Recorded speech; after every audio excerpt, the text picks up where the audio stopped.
কি দেখানো যায় সেটা দেখব। এখানে সর্বোপরি মেনটেন করতে হয় হিজাবটা আপনাদের মেনটেন করতে হবে। আর বিশেষ করে ভিতরে এই অবস্থায় ভিতরে যাওয়াটা অ্যালাও করে না খুব একটা বেশি। যেরকম বাংলাদেশে যে পার্ক আছে, এটা পার্ক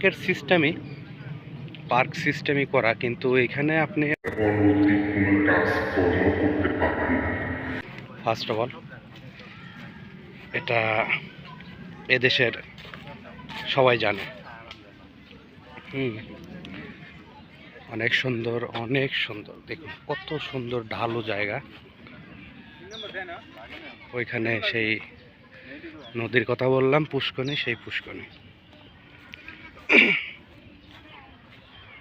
দেখুন এই ফাউন্ডেশনটা করা হয়েছে একবারে নদীর ভিতর থেকে, পুরো নদীর